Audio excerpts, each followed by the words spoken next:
হযরত মুসা পয়গম্বর অনেক লম্বা কাহিনী সূরাতুল কাহফের মধ্যে আসে। এক মাহফিলে বয়ান করতেছিলেন, বিশাল মাহফিলে তো সুন্দর বয়ান করেছে। একজন শ্রোতা উঠে বলেন, ও পয়গম্বর, এই জামানার সবচাইতে বড় আলেমকে, বড় মুফাসসিরকে, বড় বক্তাকে?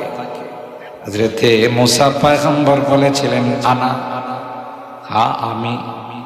জবাবটা 100% 100% সঠিক ছিল।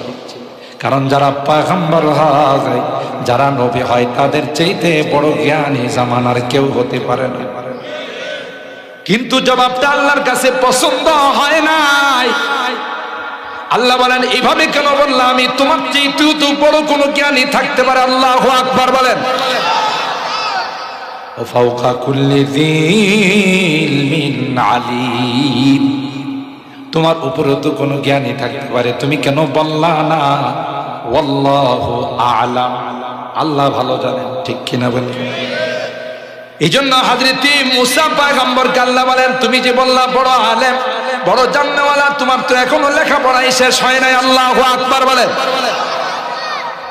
তুমি যাও রে, একটা মাদ্রাসায় যায় ভর্তি হও। মাদ্রাসার প্রিন্সিপাল সমুদ্রের নিচে শুয়ে রয়েছে। আরো আসছে সুবহানাল্লাহ। হযরত মুসা পয়গম্বর বললেন, আল্লাহ, সমুদ্রের নিচে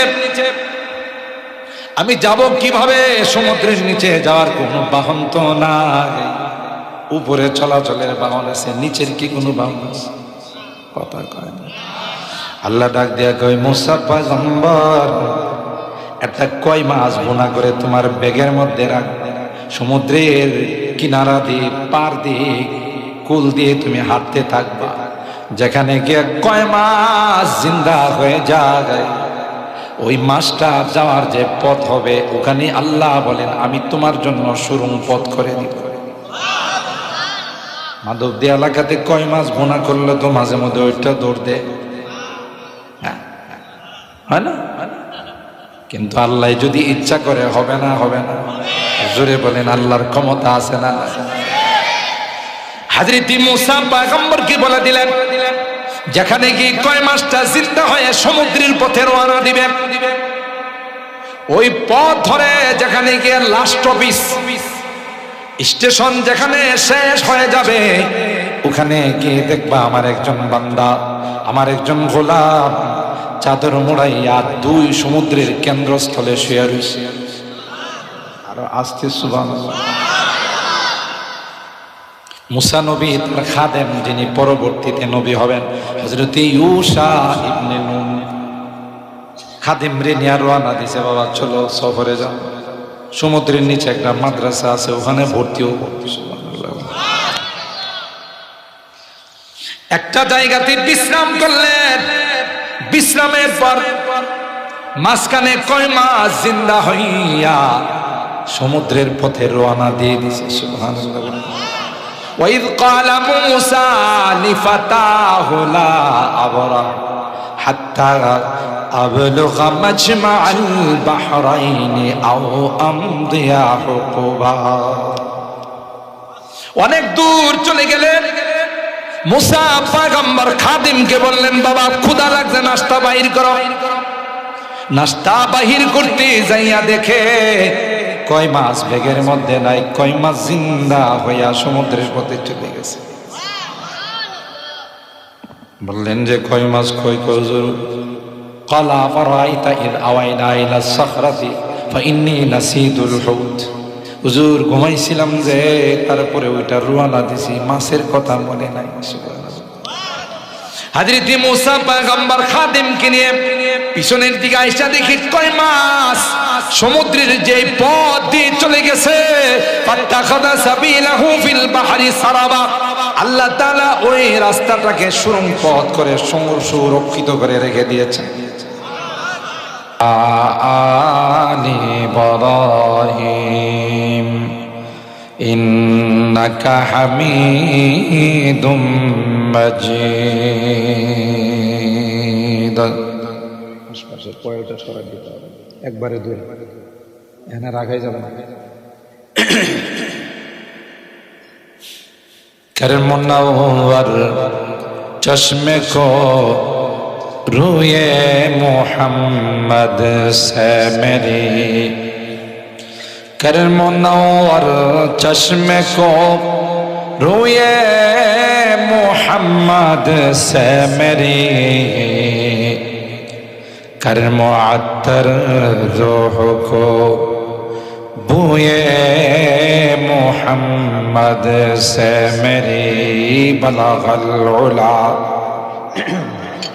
साउंड अर्थ बढ़ाई दो।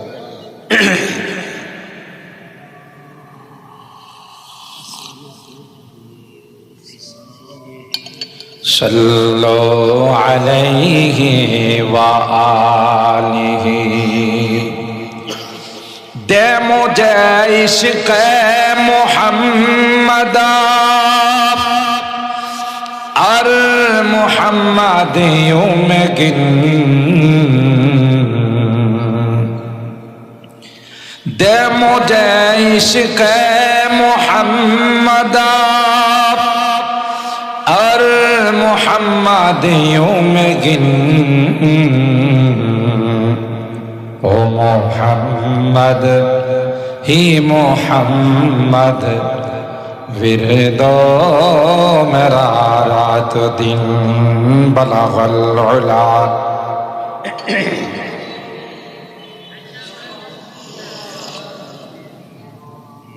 हसनत जमीउ खिसालिही सल्लो अलैहि व आलिहि,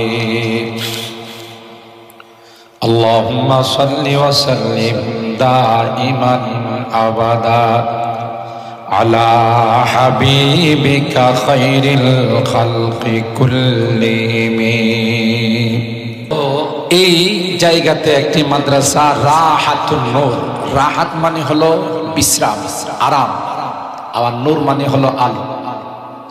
তাহলে এই মাদ্রাসার মধ্যে যারা পড়ে আর আপনারা যারা এই মাদ্রাসাটাকে ভালোবাসেন, এই মাদ্রাসার নামে বলতেছে যে কবরে যাইতে দেরি হবে, বিশ্রাম নিতে দেরি হবে। সুবহানাল্লাহ করবেন না? তার মানে কবরে বিশ্রামের দরকার নাই, কথা কয় না। আবার এটা নূর, আপনি যদি অন্তর দিয়া এই মাদ্রাসাকে ভালোবাসেন, মাদ্রাসার কোরআনের পাখিদেরকে, ইয়েতিমদেরকে ভালোবাসেন, তাইলে আপনার কবরে নূর চমকাইবে, বিদ্যুতের লাইট লাগবে না, আল্লাহর প্রদত্ত নূর চলে আসবে। এত লাভ। কিন্তু ভালোবাসাটা হতে হবে অন্তর দিয়া। কি দিয়া? বাহ্যিক ভালোবাসা না, উপরে উপরে ভালোবাসা, কিন্তু ভিতরে ভিতরে ভালোবাসা না, এটার দাম আছে।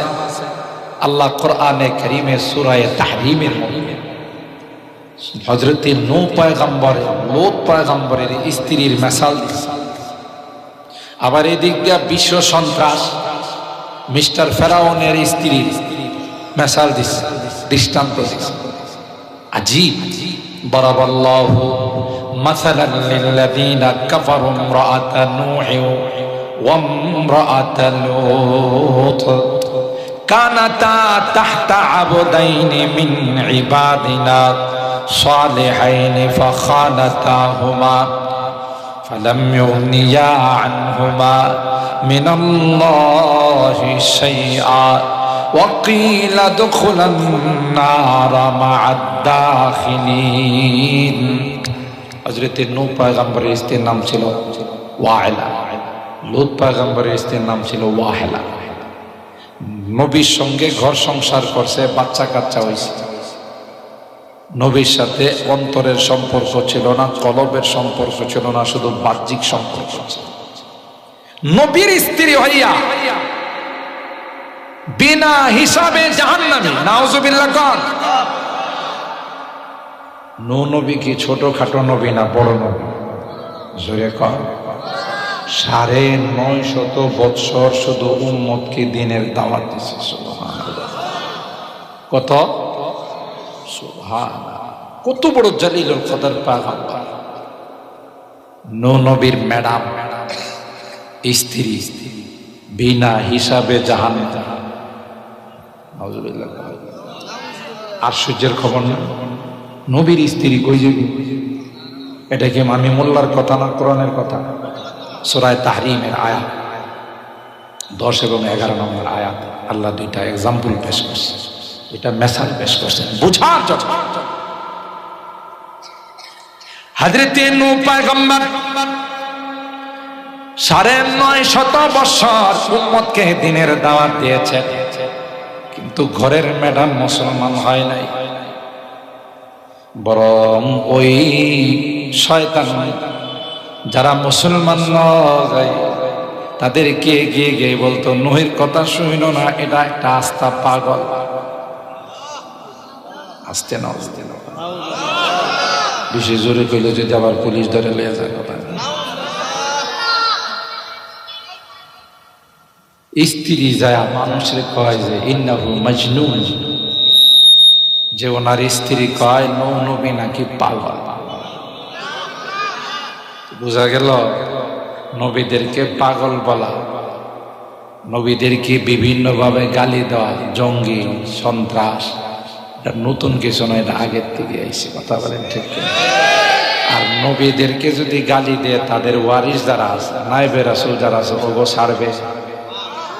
এই পাঞ্জাবি জুব্বা দেখলে এক শ্রেণীর মানুষ আছে জঙ্গিবাদ। ফিলিস্তিনের মুসলমান তাদের মাতৃভূমির জন্য ইহুদির বাচ্চা ইসরায়েলের সঙ্গে মুক্তিযুদ্ধ করে তাদেরকেও সন্ত্রাস করে। কথা বলেন ঠিক কিনা?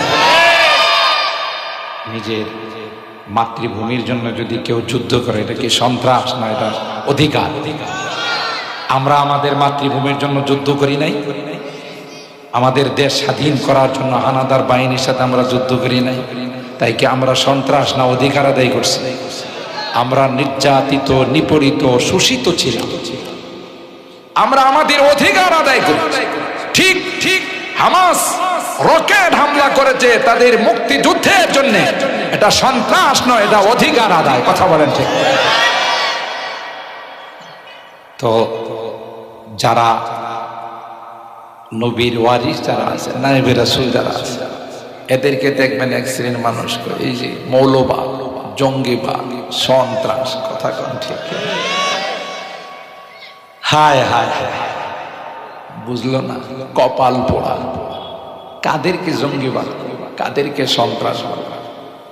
আরে গাধা, পিপিলিকা পর্যন্ত জানে যারা নবী রাসূল হয়, নায়েবে রাসূল যারা হয়, ওয়ারাসাতুল আম্বিয়া যারা হয়, এরা তো কোনো মানুষ হত্যা দূরের কথা, সন্ত্রাস দূরের কথা, জঙ্গিবাদ দূরের কথা, জেনে শুনে একটা পিপিলিকা কেউ হত্যা করে না। সূরা নমল পড়ে দেখো, আমার কথা নয়, কোরআনের। ক্বালাত নামলাতু ইয়া আইয়ুহান নামলু দুখুলু মাসাকিনাকুম লা ইয়াহতিমান্নাকুম সুলাইমানু ওয়া জুনুদুহু ওয়া হুম লা ইয়াশউরুন। পিপিলিকা তার স্বজাতিকে ডাক দিয়া বলে, হযরতে সুলাইমান পয়গম্বর তার সোলজারদেরকে নিয়ে কিছুক্ষণের মধ্যে এলাকা অতিক্রম করবে। তোমরা যদি মাটির উপরে থাকো, তোমরা যদি তোমাদের গর্তের ভিতরে ঢুকে না যাও, তাইলে কিন্তু পয়গম্বরের পায়ের নিচে পড়ে মারা যাবে। আর মনে রাখো রে, এই জন্য কিন্তু আল্লাহর পয়গম্বর সুলাইমান এবং তার অনুসারীরা দায়ী হবে না, কারণ নবীরা জেনে শুনে নবীদের ওয়ারিস যারা হয়, নবীদের অনুসারী যারা হয়, এরা মানুষ হত্যা তো দূরের কথা, সন্ত্রাস আর জঙ্গিবাদ তো দূরের কথা, জেনে শুনে একটা পিপিলিকাকেও তারা হত্যা করে না। কার কথা এটা? পিপিলিকার কথা। পিপিলিকার কথা বলেন ঠিক কিনা? আরে ভাই, হত্যা তো দূরের কথা, আল্লাহর ওলিরা এতটাই মাখলুকাতের উপর রহম দিল, কারণ পয়গম্বর বলেন ইরহামু মান ফিল্লাহ ইয়ারহামুকুম মান ফিস সামা। জমিনওয়ালাদের উপর তুমি দয়া করো, জমিনওয়ালাদের উপর, জমিনের প্রাণীদের উপর তুমি রহম করো, আসমানের মালিক তোমার উপর রহম করবে। আল্লাহর ওলি দোকান থেকে চিনি কিনে বাসায় নিয়ে গেছেন। প্যাকেট খুলে দেখে ওই পিপিলিকা চিনির প্যাকেটের ভিতরে বেশ কয়েকটা পিপিলিকা ছোটাছুটি করতেছে। আল্লাহর ওলি দেরি না করে প্যাকেটটা আবার বন্ধ করে সোজা দোকানের দিকে চলে আসছে। দোকানদার দেখে কয়, হুজুর মাপে কি কম দিলাম নাকি জিনিস খারাপ দিলাম? ফেরত নিয়ে আসলেন, না না কম দাও নাই, জিনিসও খারাপ দাও নাই। তাইলে কি জন্য ফেরত? কয় আমি বাসায় খুলে দেখলাম এর ভিতরে বেশ কয়েকটা পিঁপড়া আছে, পিপিলিকা আছে। আমার মনে হলো রে এই পিপিলিকা গুলো তার বংশ, তার দল ছুট হয়ে আমার বাড়িতে চলে গেছে, তাই তার বংশের তার দলের লোকগুলো যেহেতু তোমার দোকানের মধ্যে আছে, আবার আমি 2-3 মাইল হেঁটে তোমার দোকানে নিয়ে আসলাম, খুলে দাও রে, পিপিলিকা গুলো বের হয়ে তার দলের সঙ্গে মিলে যাবে। এ ভাই, যারা একটা পিপিলিকাকে দল ছুট করতে চায় না, বংশহারা করতে চায় না, মাল কি মাল দূরের থেকে এসে তাদেরকে মিলাই দেয়, এরা কি কোনোদিন মাশরাফুল মাখলুকাত সৃষ্টি ছাড়া মানুষ হত্যা করতে পারে? এরা কি জঙ্গিবাদ হতে পারে? এরা কি সন্ত্রাস হতে পারে? কথা বলেন ঠিক আছে? এই জন্য নায়েবে রাসূল যারা হবে, ওয়ারাসাতুল আম্বিয়া যারা হবে, নবীদেরকে যেহেতু বিভিন্ন ভাবে পাগল বলছে, লাঞ্ছিত বলছে, বিভিন্ন শব্দ নবীদের বেলায় বলছে, আমার নবী আপনার নবী বিশ্ব নবীকেও ছাড়ে নাই। কখনো বলছে শায়ের, কখনো বলছে কাহের, কখনো বলছে মাজনুন। নাউযুবিল্লাহ। হযরত নূহ পয়গম্বরের স্ত্রী মানুষের যায় কয়ার কথা শুনো না, একটা পাগল। পয়গম্বরের স্ত্রী কি করে? পাগল। কপাল কত পুড়ছে চিন্তা করছে, যেখানে এত বড় নবীর ঘর তোর আল্লাহ মিলাই দিছে। আরে গাধা, আরে মগা, তুই তো সবার আগে জান্নাতে যাওয়ার কথা। হযরত নূহ পয়গম্বরের সন্তান কেনান জান্নাতি না জাহান্নামী? বলেন বলেন। চোখে না রাত বিআত বেহুনার বদ, চোখে না রাত বিআত বেহুনার বদ, পয়গম্বর জাদিগি কদর সে নয়ফজু। জলিলুল কদর পয়গম্বরের সন্তান হওয়া সত্ত্বেও পয়গম্বরের ধর্ম মানে নাই, পয়গম্বরের আদর্শকে বিশ্বাস করে নাই, এই জন্য কেনান বিনা হিসাবে জাহান্নামী। বোঝা গেল ইসলামে কোনো বংশের পরিচয় দিয়ে লাভ নাই। আমি খান বংশের, আমি পাঠান বংশের, আমি ভুইয়া বংশের, আমি সৈয়দ বংশের, লাভ নাই। পয়গম্বর সাইয়্যিদাতু নিসায়ে আহলিল জান্নাহ হযরত ফাতেমাতুজ জাহরা রাদিয়াল্লাহু তাআলা আনহা, যিনি সাইয়্যিদাতু সমস্ত জান্নাতি রমণীদের লিডার, তার 2 জন সন্তান হাসান হুসাইন সাইয়্যিদা শাবাবে আহলিল জান্নাহ, জান্নাতি যুবকদের লিডার। বাবা হলেন বিশ্বনবী রাহমাতে আলাম, 2 জাহানের সরদার, সাইয়্যিদুল কাউনাইনি ওয়াস সাকালাইন, নবিউল আম্বিয়া ওয়াল মুরসালিন, ইমামুল আম্বিয়া ওয়াল মুরসালিন। স্বামী হলেন ইসলামের 4র্থ নাম্বার খলিফা। কথা বলেন ঠিক কিনা? তার কি গুণের কোনো অভাব আছে? এরপরও আল্লাহর পয়গম্বর ফাতেমা কি ডাক দেয়া কয়, ইয়া ফাতেমা আনকিদি নাফসাকি মিনান নার ফাইন্নী লা উগনি আনকি মিনাল্লাহি শাইআ। এ ফাতেমা, কলিজার টুকরা নবীর হতে পারো, সাইয়্যিদাতু নিসায়ে আহলিল জান্নাহ হতে পারো, 4র্থ খলিফার স্ত্রী হতে পারো, 2 জন যুবক যারা জান্নাতি যুবকদের নেতা হবে, লিডার হবে, তাদের মা হতে পারো, কিন্তু তোমার আমল যদি খারাপ হয়ে যায়, তোমার আমল যদি নষ্ট হয়ে যায়, তুমি যদি গুনাহগার হয়ে যাও, আমি নবীও তোমার কোনো উপকারে আসবে না। কথা বলেন ঠিক কি? রামগো দেশে ল্যাংটা বাবা, বদনা বাবা আছে না নাই? বদনা বাবা বুঝেন, মানে পীর সাহেব যে বদনাটা বাথরুমে ব্যবহার করতো, এটারে কবর দিয়ে মাজার বানাইছে, নাম দিয়েছে বদনা বাবা। আছে না নাই? ল্যাংটা বাবা, এর অফিস আদালত সবসময় খোলা থাকে। এর নাম কি? এর পিছনে দেখবেন হাজার হাজার লোক, কিরি এর পিছনে দৌড়াস কা, এর দেখোস না ল্যাংটা হয়ে চলতেছে, এই জন্যই তো দৌড়াই। সবার অফিস আদালত ঢাকা আছে কাপড় দিয়ে, এরটা খোলা, কোনো ইশারা না পাইলে কি অফিস আদালত খুলে ফেলাইছে? এ বলে ইশারা পাইছে, কথা কয় না। আরে এরকমের পীর আছে না নাই? ল্যাংটা সাপ, কথা কয় না। তাইলে এইভাবে ফরস্তরীরা ঘুরে বেড়ায়, এর পিছনে মানুষ ঘুরে, কয় যে এ বলে কামেল, কথা কয় না। হায় হায়, মানুষ কত কি বলবো, এটা কি আন্ধা হইছে, অন্ধ হইছে। আমি একবার আমার মিরপুর বাস স্ট্যান্ড কেন্দ্রীয় জামে মসজিদ থেকে সকালবেলা হাঁটতে বেরিয়েছি। আমার পাশে একটা মার্কেট আছে, এটার সামনে দেখি যে মানুষের জটলা, ফজরের পরে মানুষের জটলা কেন? আমি ভাবছি হয়তো অ্যাক্সিডেন্ট করছে কেউ। তো গিয়া একটু আগাইলাম, যে দেখি, আগায় দেখি যে মাঝখানে একটা বসা আছে, এটার দাড়ি মোট সমান, ঠুটমুট কিছুই দেখা যায় না, বুঝছেন তো? দাড়ি আর মোষ লম্বা, আর ঠোঁটমোট কিছুই দেখা যায় না, আর চুলও নোংরা অবস্থা। তো কাছে গেছি বলে দেখেছি বিদেশি সেন্ট নাকে লাগতেছে, তার মানে হলো দুর্গন্ধ। এর পাশে বেশ কিছু মানুষ বসা, মহিলারাও বসা, বাতাস করতেছে, ফল ফ্রুট অভাব নাই। আবার একটু আগায় দেখি যে কয়েকজন মহিলা বলতেছে, বাবা বাবা একটা সন্তান, একটা সন্তান, মানে এর কাছে সন্তান চাইতেছে। আমি কই যে হায় হায়, কই কি রে? আমি একজন যে গেলাম, কেডা? উনি কে? উনি কামেল।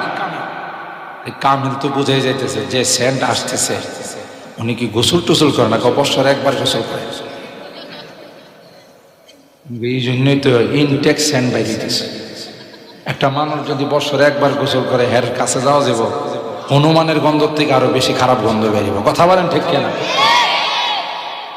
তা আমি বললাম, এবার কি মাঝখানে কোনো নাপাক টাপাক হয় না? হইলো নাপাক, এটা উড়া লাগা, কথা বুঝছেন? নাপাক হইলে বলে কি হয়ে যায়, এটা উড়া চলে না। তা আমি বললাম, তো কামেল কেমনি হইলো? কামনে এখন ওখানে দেখছেন, এখানে আপনার ঢাকা, একটু করে দেখবেন চট্টগ্রাম। আমি বললাম যে ইবলিসরে এখন এখানে দেখছেন, একটু করে সৌদি আরব। আমার হ্যাঁ কি কইলেন? না, কামেল যদি ওরাল দিলে কামেল হয়, তাহলে ইবলিস তো এর সাথে বড় কামেল, কথা কয় না। আমি বললাম যে ইবলিস তো আরো বড় কামেল। মানুষ কত বড় বেকুব, এক গোসল করে না, গায়ে গন্ধের কারণে দেওয়া যায় না, এ বলে কামেল। এর কাছে গিয়ে কি চাইতেছে? যারা ওর কাছে সন্তান চাইতেছে, ওর ইমান আছে না গেছে? সন্তান দেওয়ার মালিককে, ছেলে দেওয়ার মালিককে, মেয়ে দেওয়ার মালিককে, সব কিছুর মালিককে, সুখ দুঃখের মালিককে। হায় হায়, এরকমের ধোঁকাবাজ সমাজের মধ্যে অভাব নাই। কথা বলেন ঠিক কিনা? আর জাতি তো আমরা বাঙালি শুধু শর্টকাট পছন্দ করি, কোন লং কিছু করে যাব না, শর্টকাট কিছু আছে। ওই সকল বন্ডরা এই সুযোগটা নেই, আমার কাছে মরি দিলে নামাজ নাই, রোজা নাই, আল্লাহ নাই, বিল্লাহ নাই, শুধু পাতলা মাল নেয়া দেখা করবা, তাই লইছে। পাতলা মাল বুঝেন তো? এটা দিলে বলে চলবে। কি হয়েছে, কেমনে চলবে? তোমার ফুল সেরাতের দায়িত্ব নিয়ে আরো আসতে না, অজুবিল্লাহ,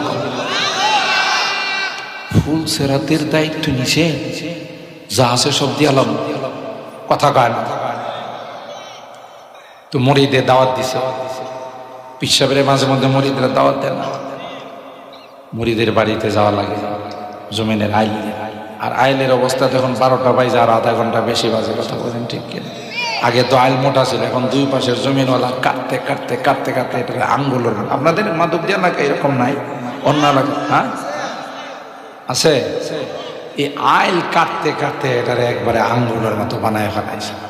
পিসার যে আইল দিয়া মুড়িদের বাড়িতে যাইবার লাগছে, স্লিপ কাইটা বইরে গেছে।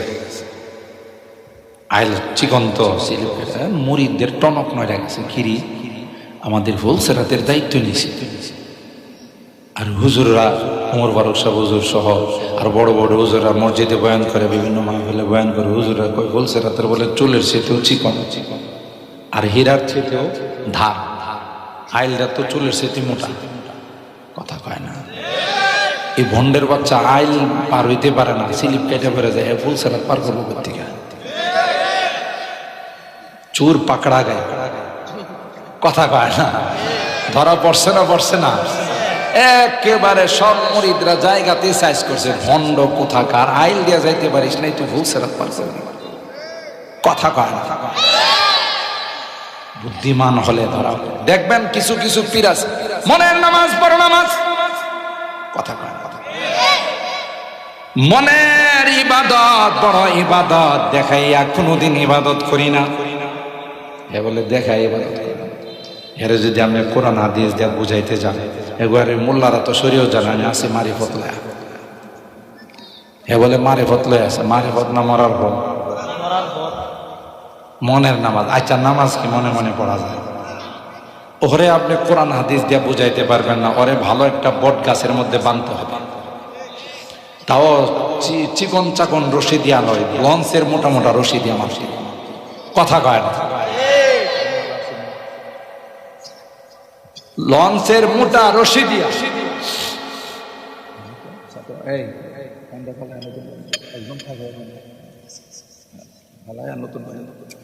মুহতারাম হাজিরিন, বুঝার জন্য বলছি, এটা আমার কথা নয়। আল্লাহ নবী বলেন কিয়ামতের পূর্বে দাজ্জালের আবির্ভাব হবে। এই দাজ্জালের চেলাদের আবির্ভাব হবে ঈমানের ডাকাত। কথা বলেন ঠিক কিনা? আমার আপনার ঈমান ডাকাতি করার জন্য আসে। তো এখন এর যদি আপনি কোরআন হাদিস দিয়ে বুঝেন, কয়েন মিয়া রাখেন, আমরা আছেন শরীয়তে। আমি তো এটা পার হইয়া এই ক্লাস লেখাপড়া করে আরেক ক্লাসে উঠে গেছে, এটা হলো মারিফত। হ্যাঁ শরীয়ত মানে না, মারিফত। আচ্ছা কন্ত কোনোদিন দুধ ছাড়া কি ঘি হয়? তো শরীয়ত আর মারিফতের সম্পর্ক হলো দুধ আর ঘিয়ের মতো। দুধ ছাড়া যেমন ঘি হয় না, শরীয়ত ছাড়া মারিফত হয় না। কথা কয় না। হ্যাঁ বলে শরীয়তের ক্লাস পাশ করে মারিফতের ক্লাসে গেছে। এর করতে কি করতে হবে জানেন? ওরা সকালবেলা ভালো করে খাওয়া দাওয়া করে বট গাছে বাঁধতে হবে। দুপুরের সময় যখন ওর ক্ষুধা লাগবে তখন চিল্লাবে, এই ক্ষুধা লাগছে খানা দাও। তখন ওরে বলতে হবে মনের খানা বড় খানা। কথা কয় না।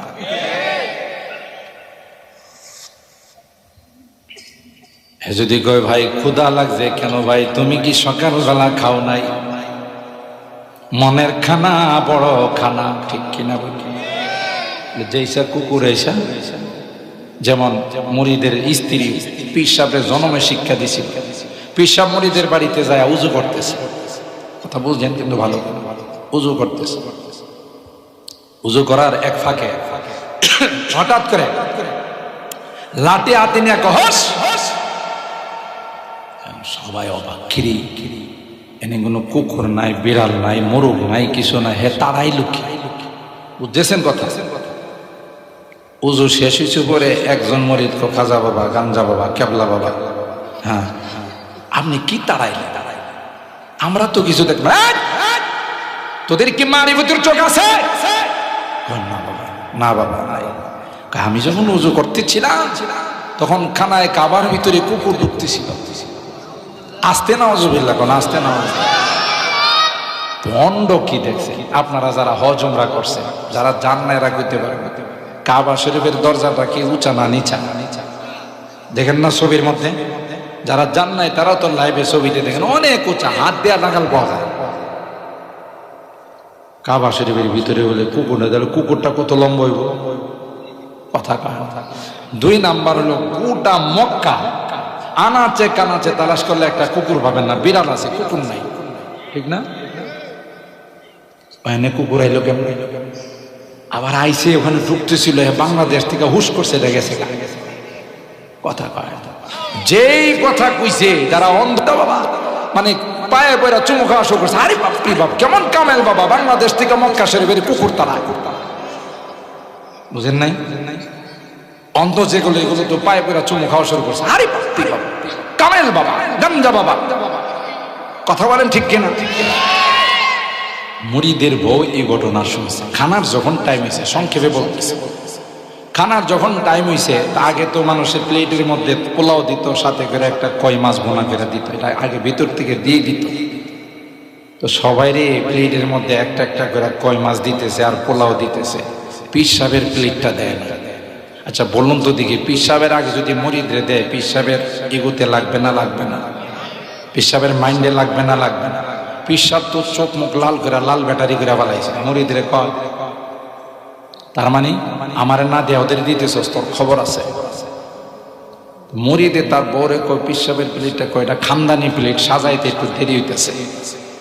কথা কয় না? দেখি খানদানি প্লেট, এটা সাজাইতে দেরি হইতেছে। বই করছে কি, কয় মাছ দুইটা ভাতের নিচে ঢুকাইছে। কই ভাতের নিচে ঢুকাইয়া যখন প্লেট সাজাইয়া দিছে, পীর সাহেবের কাছে আসছে বলে এখন মাথা আরো বেশি খারাপ, এত দেরি করে দিছে, আবার কই মাছ নাই। কথা বুঝতেছেন? এখন পীর সাহেব মুরিদরে কয়, আরে বাবা এত পোকা পড়ে। পীর সাহেব মুরিদরে কয়, একে তো আমার খানা পড়ে দিছে, তারপর কয় মাছ কই? কথা কয় না। মুরিদে তার বউ কই, এই বেয়াদবি করলে কি লেগে আমার পীর সাহেবের কয় মাছ না? ও তোমার পীরে আমার বাড়ির বারান্দায় বসে মক্কার কুকুর দেখে আর ভাতের নিচে কই মাছ দেখে না। কথা কয় না? ভণ্ডামির আর জায়গা পায় না। হ্যাঁ, মক্কাতে কুকুর ঢুকে খানায় কাবাতে, এটা দেখে হাজার হাজার মাইল দূরে, আর সামনে প্লেটের মধ্যে একটা না দুইটা কই দিছি, ভাত উঠাও। মরিতে যায় ভাত উঠলে দেখে বড় বড় দুই কই মাছ। কই বাবা কই মাছ তুই ভাতের নিচে, আপনি কামেল হইলেন, কই মাছ দেখেন না কুকুর দেখেন, তাহলে কুকুর মার্কা কামেল হয়েছেন। কথা বলেন ঠিক কিনা? সব ভণ্ডামি, ইমানের ডাকাত। কথা বলেন ঠিক কিনা?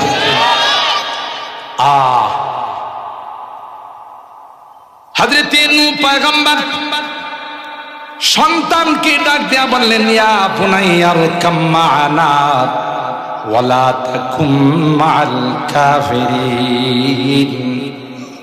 এ বাবা, প্লাবন থেকে বাঁচতে পারবা না, এটা স্বাভাবিক বন্যা নয় রে, এটা গজবের বন্যা। কথা বলেন ঠিক কিনা? এই বদনসিব ডাক দিয়া কয়, ক্বালা সাআবি ইলা জাবালি ইয়াসিমুনি মিনাল মা। না না, তোমার কিস্তিতে তোমার নৌকায় সওয়ার হওয়ার দরকার নাই, পাহাড়ের চূড়ার উপর চলে যাব। নাউজুবিল্লাহ। নূহ পয়গম্বর বললেন, না রে বাবা, এটা গজবের পানি, পাহাড়ের উপর গিয়েও বাঁচা যাবে না। হযরত নূহ পয়গম্বর তার সামনেই ঢেউ আইসা কেনানকে যখন ডুবানো শুরু করে দিল, ক্বালা রাব্বি ইবনি লি মিন আহলিক ওয়া ইন্না ওয়াদাকাল হক ওয়া আনতা আহকামুল হাকিমিন। নূহ পয়গম্বর আল্লাহর কাছে বললেন, আল্লাহ এটা তো আমার সন্তান, তুমি না ওয়াদা করেছো আমার পরিবারকে তুমি বাঁচাইবা, তাইলে আমার সন্তানটা পানির মধ্যে ডুবে মারা যাচ্ছে। আল্লাহ পাক আসমান থেকে আওয়াজ দেয়া বলেন, ক্বালা ইয়া নূহ ইন্নাহু লাইসা মিন আহলিক ইন্নাহু আমালুন গায়রু সালিহ। না না না, নূহ যদি তুমি তাকে সন্তান বলে ডাক দাও, সন্তান বলে যদি তাদের স্বীকার করো, নবুয়তের দফতর থেকে তোমার নামটা কর্তন করে দাও। আল্লাহু আকবার। এ ভাই, নবীদের সন্তান বংশের সন্তান হয় না। আল্লাহর হাবিব বলেন, কুল্লু মুমিনিন তাকিন নাকিন ফাহুয়া আলী। কিয়ামত পর্যন্ত যে সকল ঈমানদার আমার বান্দারা মুত্তাকি হবে, পরহেজগার হবে, কোরআনকে ভালোবাসবে রে, কোরআনের পাখিদেরকে ভালোবাসবে, আমার দ্বীন আর সুন্নতকে ভালোবাসবে, নবী কয় এরাই হলো আমার পরিবারের সদস্য। আর জোরে কোন সুবহানাল্লাহ। এ ভাই, যে কথা বলতেছিলাম, পয়গম্বরের ঘরে থাকে, পয়গম্বরের সংসার করে, বাহ্যিক মহব্বতের ভালোবাসার কোনো অভাব নাই, কিন্তু কলব দেয়া মহব্বত করে নাই। কথা কয় না, জান্নাতি না জাহান্নামী, কোরআনে আল্লাহ বলেন।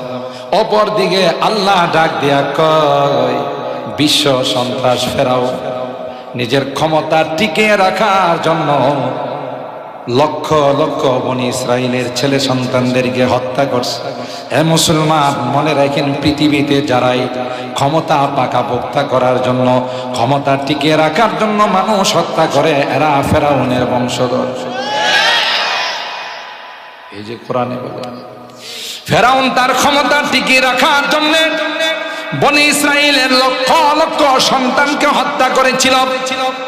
যেই সন্তানের জন্য হত্যা করেছিল, এই সন্তানকে আল্লাহ সুজা ফেরাউনের কুলে পৌঁছে, ঠিক কিনা বলে? হযরত মূসা পয়গম্বরের মা সন্তান প্রসব করার সময় আল্লাহ ডাক দেয়া কয়, একদিনও তোমার কুলে রাখবা না। সাথে সাথে একটা কাঠের বাক্সের মধ্যে করে নীল দরিয়াতে ভাসাই দাও। এ ভাই, ছোট বাচ্চা, কাঠের বাক্সের মধ্যে কি ছিদ্র নাই? খোলা নাই। খোলা থাকলে কি পানি ঢুকে না? ঢুকে না। কথা কয় না। হযরত মূসা পয়গম্বর, অনেক লম্বা কাহিনী, সূরাতুল কাহাফের মধ্যে আসে। এক মাহফিলে বয়ান করতেছিলেন, বিশাল মাহফিল, এত সুন্দর বয়ান করেছে। একজন শ্রোতা উঠে বলেন, ও পয়গম্বর, এই জামানার সবচাইতে বড় আলেমকে, বড় মুফাসসিরকে, বড় বক্তাকে? হযরত মূসা পয়গম্বর বলেছিলেন, আনা। হ্যাঁ, আমি। জবাবটা 100%, 100% সঠিক ছিল। কারণ যারা পয়গম্বর হয়, যারা নবী হয়, তাদের চাইতে বড় জ্ঞানী জামানার কেউ হতে পারে না। কিন্তু জবাবটা আল্লাহর কাছে পছন্দ হয় নাই।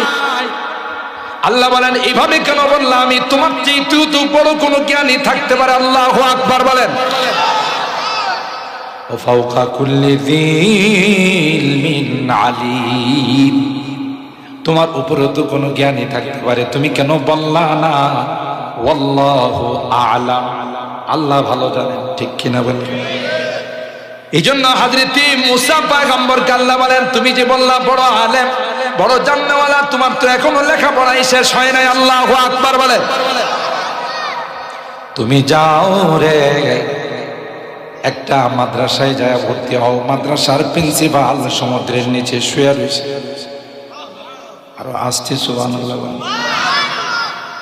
হযরত মূসা পয়গম্বর বললেন, আল্লাহ, সমুদ্রের নিচে আমি যাব কিভাবে?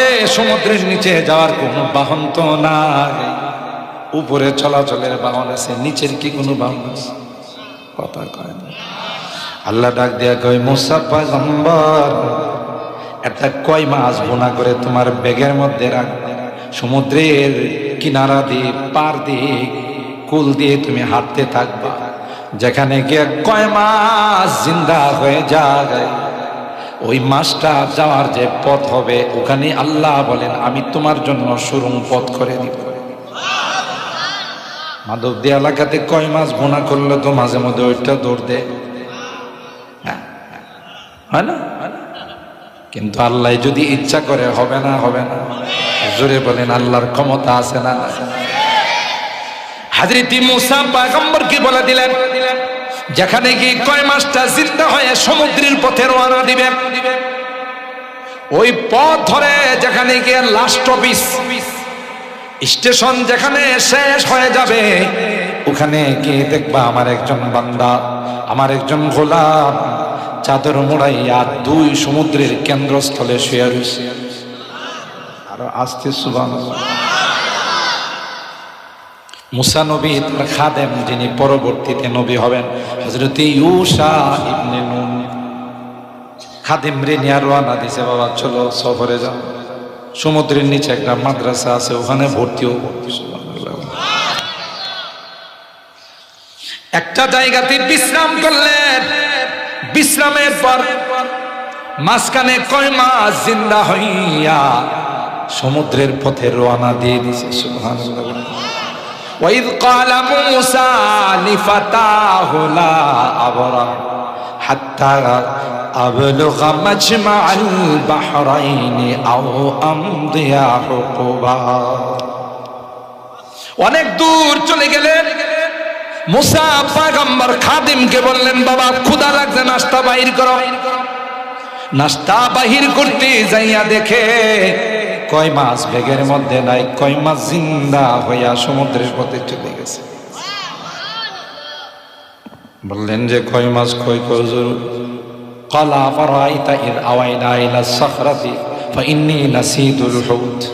হুজুর ঘুমাইছিলাম যে, তারপরে ওইটা রওনা দিছি, মাছের কথা মনে নাই। হযরত মূসা পয়গম্বর খাদিমকে নিয়ে পিছনের দিকে আইসা দেখি কয় মাছ সমুদ্রের যে পথ দিয়ে চলে গেছে। ফাত্তাখাযা সাবিলাহু ফিল বাহরি সারাবা। আল্লাহ তাআলা ওই রাস্তাটাকে সুড়ঙ্গ পথ করে সুরক্ষিত করে রেখে দিয়েছেন। হযরত মূসা পয়গম্বর খাদেম ইউশা ইবনে নুন কে নিয়ে যখন ওই পথ ধরে একটা জায়গাতে মাজমাআল বাহরাইন, দুই সমুদ্রের কেন্দ্রস্থলে যখন গেলেন, গিয়ে দেখে আল্লাহর এক গোলাম চাদর মোড়াইয়া শুয়ে রয়েছে পানির নিচে। আরো আস্তে সুবহানাল্লাহ। হযরত মূসা পয়গম্বর কে বললেন, আসসালামু আলাইকা ইয়া আবদাল্লাহ, এ আল্লাহর গোলাম তোমার উপর সালাম। হযরত মূসা পয়গম্বরের সালাম শোনার পর চাদর খুলে তাকে দেখে নাই, চাদরের ভিতর থেকে কয় ওয়া আলাইকাস সালাম ইয়া মূসা নবী আল্লাহ। মূসা নবী বলেন, হুজুর জীবনে কোনোদিন আপনার সঙ্গে আমার দেখা হয় না, কোনো পরিচয় নাই রে, আপনি কি করে জানলেন আমি যে বনে ইসরায়েলের পয়গম্বর মূসা? আমি যে এখানে শুয়ে রয়েছি তোমারে কে কইছে? কয় আল্লাহ কইছে। ওই আল্লাহ ফোন দিয়ে আমারে জানাই দিয়েছে। ওই আল্লাহ আমাকে ফোন দিয়ে বলে দিয়েছেন যে তোমার কাছে মূসা নবীকে পাঠাচ্ছি, তুমি তাকে কিছু শিক্ষা দিয়ে বিদায় জানাইও। তাই তো আমি লোকেশন নিয়ে আসছি, সেই আল্লাহ আমাকে বলছে, তাই তোমার পরিচয় দেওয়া লাগবে না, এখানে কেউ ক্ষুদ্র ছাড়া আসতে পারবে না। সুবহানাল্লাহ। হযরত মূসা পয়গম্বর আবদার করলেন, ক্বালা হাল আত্তাবিউকা আলা আন তুআল্লিমানি মিম্মা উল্লিমতা রুশদা। হুজুর আপনার মাদ্রাসায় আমারে ভর্তি করবেন? সুবহানাল্লাহ। দেখেন কুদরতি কারবার। হযরতে খিজির আলাইহিস সালাম, ওই আল্লাহর বান্দা যিনি মাদ্রাসার প্রিন্সিপাল, উনি বলতেছেন, ইন্নাকা লান তাস্তাতিয়া মাইয়া সাবরা। না রে বাবা, তুমি আমার মাদ্রাসায় ভর্তি হয়ে পড়তে পারবে না। মাদ্রাসার নিয়ম কানুন অনেক কড়া। 1 নম্বর শর্ত হলো মোবাইল ব্যবহার করা যাবে না। কি শর্ত? আর মোবাইল যদি ব্যবহার না করতে পারে ছাত্ররা দরকার লাগলে লেখাপড়া করো না, তবু মোবাইল ছাড়ো না। এই যে 1 নম্বর শর্ত হইলো মোবাইল ব্যবহার করা যাবে না। 2 নম্বর শর্ত হইলো বাইরে ঘোরাফেরা করা যাবে না। 3 নম্বর শর্ত হইলো কোনো প্রশ্ন করা যাবে না। হাজার হাজার শর্ত পিছনের মধ্যে লেখা দিছে ফরমে, দেখো বাবা এটি পড়া মানতে পারবা কেন? মূসা আলাইহিস সালাম শেষে সিগনেচার করে কয়, সজ্ঞানে কাহারও বিনা প্ররোচনায় আমি সবগুলো মেনে নিলাম। দেখছেন কুদরতে কারবার। আপনার আবার কইেন না যে এই কিসসা পাইলো কই, এটা কোরআনের কথা। সুবহানাল্লাহ। ভর্তি করছে। মুসা নবীর কয় চলেন একটু সফরে যাই। সমুদ্র পথে সফর করতেছে, এক জায়গায় একটা নদী আসছে, এটা পার হওয়া লাগবে। এক নৌকাওয়ালা হুজুর দেখছে, দৌড়ায় আসছে। হুজুর খিজির আলাইহিস সালাম চিনে আগে থেকে, সমুদ্র এলাকায় বসবাস করে, তো হুজুর উঠেন উঠেন। ওনাদেরকে হযরতে মুসা, খিজির আলাইহিস সালাম, ইউশা ইবনে নুন তিনজনকে নদীর এই পার থেকে ওই পারে পার করে দিছে। পার করার পরে নৌকাওয়ালা পার করলে কিছু পয়সা দেওয়া লাগে না? কথা কয় না। পার করার পর খিজির আলাইহিস সালাম পকেট থেকে যখন কিছু পয়সা দিতে চাইলেন, নৌকাওয়ালা কয় হুজুর মাফ করেন, শরম দিয়েন না, আপনারে পার করে পয়সা নেব, আপনি হুজুর একটু দোয়া করেন। এমন অনেক অটোওয়ালা আছে, রিক্সাওয়ালা আছে। মসজিদের ইমাম সাহেব হুজুরকে দেখলে, রাহাতুন নূর মাদ্রাসার হুজুরকে দেখলে পয়সা দিতে চাইলে হুজুর আপনি দোয়া করেন, পয়সা লাগবে না। কথা ঠিক কেন আছে না? না। আবার উল্টাও আছে, এমন রিক্সাওয়ালা আছে, এমন অটোওয়ালা আছে, 10 টাকার ভাড়া আপনার কাছে 30 টাকা চাই। কিরে বাবা, এখন তো 10 টাকার ভাড়া, 30 টাকা চাই লাগে, ফোরায় উঠলেন না গেলেন? কথা কয়। তাই বলে তুমি 10 টাকা বেশি নাও, হুজুর বেশি দেন, আপনাদের পয়সা হালাল, দেখি আল্লাহ হেদায়েত করে কেন। কথা কয় না। হুজুরদের পয়সা কি হালাল, এই জন্য একটু বেশি নেওয়ার চেষ্টা করে, যা আছে ভাড়া তার থেকে তো দ্বিগুণ নেওয়ার চেষ্টা করে। আরে হযরত আনসারী রাহিমাহুল্লাহ নাম শুনছেন না? বিশ্বনন্দিত মুফাসসির কোরআন হযরত হাফেজ জুবায়ের আহমদ আনসারী রাহিমাহুল্লাহ সুন্দর করে বলতেন, আমি একবার আমারে বলতেছে, একবার এক মাহফিলে গেছিলাম, মাহফিল শেষ করে যাওয়ার পথে ডাকাত দল ধরছে, আটকাইছে গাড়ি, আটকা হুজুর যা আছে দিয়া দেন। হ্যাঁ হুজুরকে তোমরা এই কাজ করো কেন? হুজুর কি করবো, পেটের দায়ে এগুলো করি, তো দিয়ে দিছে। এবারে এক ডাকাতে কইতেছে হুজুর আপনার ঘড়িটা কই? তো হুজুর কয় আমার যে ঘড়ি আছে তুমি জানো কেন? হুজুর আপনি বয়ান করার সময় যে হাত লাড়া দিয়েছেন ঘড়িটা চকচক করছে। বয়ানের সময় যে হাত নাড়া দিছেন আমি দূরের থেকে দেখছি, গোল্ডেন কালারের ঘড়ি, আমার কাছে খুব সুন্দর লাগছে, ঘড়িটা দিয়ে দেন। হুজুর কয় তুমি তাহলে বয়ান আছে? হুজুর আখিরি মোনাজাত করে আইছি। মানে বয়ান শুনছে, মোনাজাত করে আসে, এরপরে হুজুর একটু আগে ভাগে চলে আসছি, কারণ জানি আপনার পয়সা হালাল, আমাদের কিনে আল্লাহ হেদায়েত দেয়, লাগে কিছু পয়সা দিয়ে দেন। কারবার দেখছে? তো হযরতে খিজির আলাইহিস সালাম পয়সা দিবার চাইলেন, নেয় নাই। করছে কি, নৌকার মধ্যে ছোট্ট একটা কোড়াল ছিল, খিজির আলাইহিস সালাম কোড়ালটা নিয়ে একটা তক্তা খুললা ফেলাইছে। সুবহানাল্লাহ। কালা খারাফতাহা লিতুগরিকা আহলাহা লাকাদ জিতা শাইআন নুকরা। হযরত মুসা পয়গম্বর লুকমা দিলেন, হুজুর কামটা ঠিক করলেন না। আল্লাহু আকবার বলেন। এবারে আমাদের পার করে দিয়েছেন, একটা পয়সাও নেন আগে। কত বড় আমাদের প্রতি ভালোবাসা দেখাইছে, বদলাটা কি আপনি কাঠটা খুললা দিলেন। হযরতে খিজির আলাইহিস সালাম বললেন, সমস্যাটা কি হয়েছে? কই কাঠ খুলছেন, এটা কি আর নদীতে চালাইতে পারে? এটার ভিতরে পানি ডুববো, ডুববা যাইব। হযরতে খিজির বললেন, ও মুসা, তুমি যখন দুনিয়াতে আসলে সাথে সাথে তোমার মা ছোট একটা বাক্সের মধ্যে করে নীল দরিয়াতে ভাসাইছিল, কয় টন পানি ঢুকছিল? আস্তে সুবহানাল্লাহ। তোমার মা যখন তোমাকে নীল দরিয়াতে ভাসাই দিয়েছিল, তখন তোমার বাক্সের মধ্যে কি কোনো পানি ঢুকছিল? না। মুসা আলাইহিস সালাম মাথায় হাত দিয়ে কয়, আমার ছোটকালের খবর এ বেটা জানে কেন? ছোটকালে মা আমাকে বাক্সের মধ্যে ভাসাই দিয়েছিল, খবর তো তিনি জানে। বললেন, হুজুর আপনি খবর জানেন? কই আল্লাহ জানাইছে। সুতরাং যদি ওই বাক্সের মধ্যে পানি না ঢুকে, কারণ পানি পৃথিবীর কোন মানুষের গোলাম নয়, যিনি নৌ পরিবহন মন্ত্রী আছেন তার গোলাম। মন্ত্রীর কথা মতো পানি চলে, কথা কার গোলাম? আবো আতিশ খাকো বাদ বান্দা পেশে মা তু মুর্দাবা হক জিন্দা। কবি ডাক দিয়া বলেন, এগুলো আমাদের কাছে নিষ্প্রাণ মনে হয়, বাতাসের কোনো প্রাণ মনে হয় না, আগুনের কোনো প্রাণ মনে হয় না, মাটির কোনো প্রাণ মনে হয় না, কিন্তু আল্লাহর অর্ডার দিতে দেরি হবে, গোটা পৃথিবীকে শেষ করতে দেরি হবে। কথা বলেন ঠিক কিনা? ইন্টারন্যাশনাল হারামজাদা নমরুদ, কথা বলেন ঠিক কিনা? এই ইন্টারন্যাশনাল হারামজাদা নমরুদ ইব্রাহিম খলিলুল্লাহকে জ্বালানোর জন্য আগুন ধাও ধাও করে জ্বলতে, উপরে দিয়ে কোনো পাখি গেলে ভুনা হয়ে পড়ে যাইতো, ঠিক কিনা বলে? চরখা দিয়ে দূরে থেকে ইব্রাহিম খলিলুল্লাহকে ফালাইছে। আল্লাহ পাক আগুনকে ডাক দিয়া বলে দিলেন, কুলনা ইয়া নারু কুনি বারদাও ওয়া সালামান আলা ইব্রাহিম।